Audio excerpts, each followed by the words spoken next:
Olá, boa tarde. Nós somos o grupo responsável por falar sobre os processos de industrialização nos Estados Unidos. Os Estados Unidos são a nação mais rica e poderosa do mundo atualmente, e a história dela é cheia de acontecimentos importantes que marcaram a história mundial. As 13 colônias puderam desenvolver-se de maneira bastante autônoma, com características que permitiram dividi-las em colônias do Norte e colônias do Sul. Nas colônias do Norte, elas apresentavam um clima temperado, parecido com o encontrado na Inglaterra, e por isso a agricultura não era muito rentável. A produção agrícola baseava-se na policultura e era voltado para atender às necessidades do consumo interno.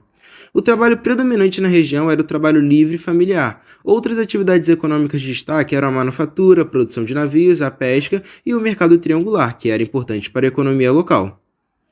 Já nas colônias do Sul, seu clima e solo permitiam que a agricultura fosse realizada em grande escala e voltada para exportação. Os produtos de maior destaque eram tabaco e algodão, produzidos em grandes propriedades conhecidas como plantations.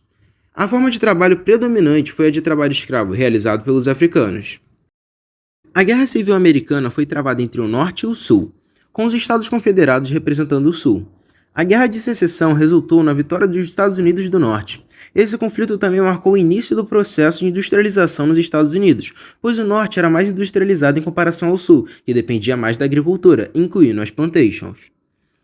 Devido a essa vitória do Norte, mais industrialização ocorreu e a expansão do mercado interno nos Estados Unidos durante o século XIX, o que desempenhou um papel crucial no crescimento econômico e no desenvolvimento industrial do país.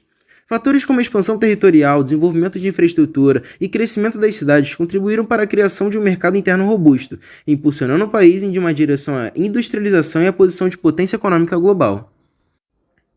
A segunda revolução industrial, no fim do século XIX, aumentou a produção de mercadorias e de indústrias pelo mundo. A partir disso, foram criadas inovações para tentar dar conta de toda essa demanda, querendo aumentar ainda mais as produções em menos tempo. Nos Estados Unidos foi criado o Fordismo, modelo de produção em massa amplamente utilizado nos Estados Unidos, principalmente devido à sua abordagem inovadora na fabricação de automóveis. O objetivo era reduzir os custos e o tempo de produção, permitindo a produção em larga escala de produtos acessíveis à população. O termo Fordismo deriva do nome de Henry Ford, fundador da Ford Motor Company, quem criou este modelo em 1914. O Fordismo foi um marco na segunda Revolução Industrial, impulsionando o desenvolvimento de maquinários e instalações industriais inovadoras. Este modelo continua influente até hoje, sendo adotado em diversos setores além dos automóveis. Nas últimas décadas do século XIX, emergiu uma estrutura espacial centralizada por um grande e visível polo industrial, o Manufacturing Belt, ou Cinturão Fabril. Essa área forma atualmente a maior concentração urbana industrial do mundo, tendo como uma de suas principais características a megalópole Boswell, formada pelas áreas metropolitanas do eixo Boston e Washington. Dentre os fatores que permitiram o desenvolvimento da indústria nessa região, se destacam alguns, sendo eles a existência de recursos naturais de minérios de ferro, o que atraiu o desenvolvimento de indústrias siderúrgicas, automobilísticas e ferroviárias. O Manufacturing Belt já chegou a concentrar lá por volta de 1900 mais de 75% da população industrial dos Estados Unidos. Porém, nos últimos anos, o intenso processo de globalização e o consequente aumento de concorrência tem levado diversas indústrias a deixar essa região em busca de outras áreas, que proporcionam menores custos de produção, mão de obra mais barata, impostos urbanos mais baixos e leis ambientais mais frágeis. Graças a isso, novos centros estão surgindo no sul e no oeste do país, e centros mais antigos nessas mesmas regiões estão se expandindo aceleradamente, movidos pela diversificação industrial. Devido a esse fator, o Manufacturing Belt chegou a ser apelidado de Rust Belt, cinturão de ferrugem, por causa da imensa quantidade de galpões abandonados em várias cidades. É importante ressaltar, no entanto, que esse processo de desconcentralização industrial não significa um declínio da economia na região. No caso, ela está atravessando um período de transformação estrutural, pois as antigas cidades que estão desenvolvendo a função industrial estão desenvolvendo agora um forte setor de serviços. Sun Belt, ou Sul. Essa região abriga muitas das mais avançadas unidades de produção mundial. Trata-se de uma extensa faixa no sul que se estende da Flórida à Califórnia. O grande impulso do desenvolvimento do Sun Belt, termo que abrange as variadas novas áreas emergentes do sul e do oeste, ocorreu com o aumento da extração de petróleo no Texas e o desenvolvimento da indústria aeroespacial na Flórida. Contudo, a área industrial mais moderna surgiu na década de 1970 na Califórnia. Trata-se do Vale do Silício, um conjunto de pequenas localidades onde estão situadas centenas de empresas ligadas ao setor tecnológico. Uma consequência da existência desse polo tecnológico foi o desenvolvimento de um vasto eixo urbano industrial que se estende de São Francisco até San Diego. Dentre os fatores que nessa região favorecem o desenvolvimento de indústrias ligadas à tecnologia, destacam-se a posição geográfica dessa região, próxima do Oceano Pacífico, facilitando o acesso à Bacia do Pacífico e, portanto, a países importantes, como Japão, Austrália e China.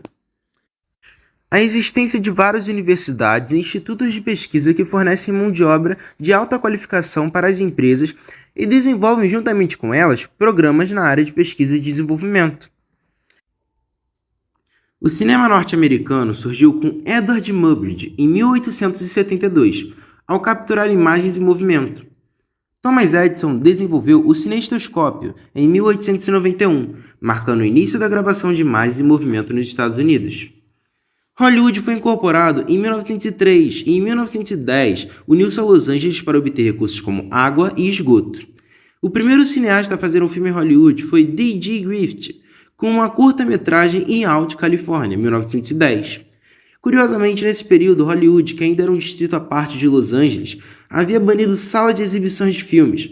No entanto, em 1912, diversas grandes produtoras já haviam se estabelecido na região, incluindo a Paramount, Warner Bros. E Columbia Pictures.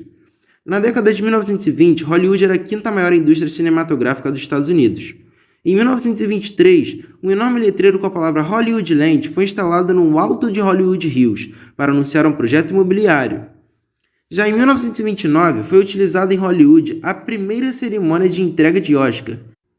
Até o presente, a principal e mais respeitada premiação da Academia de Artes e Ciências Cinematográficas dos Estados Unidos. O ápice do estúdio System em Hollywood foi o ano de 1939, ao qual foram lançados sucessos como O Mágico de Oz, The Wizard of Oz e O Vento Levou. Em meados dos anos de 1950, foi construída a Hollywood Freeway, ainda hoje uma das mais importantes e movimentadas avenidas de Los Angeles. A popular Calçada da Fama de Hollywood foi inaugurada em 1960 para homenagear os artistas e colaboradores da indústria do entretenimento. A primeira estrela foi Otto Garda em 1960 e é da atriz americana Joanne Woodward.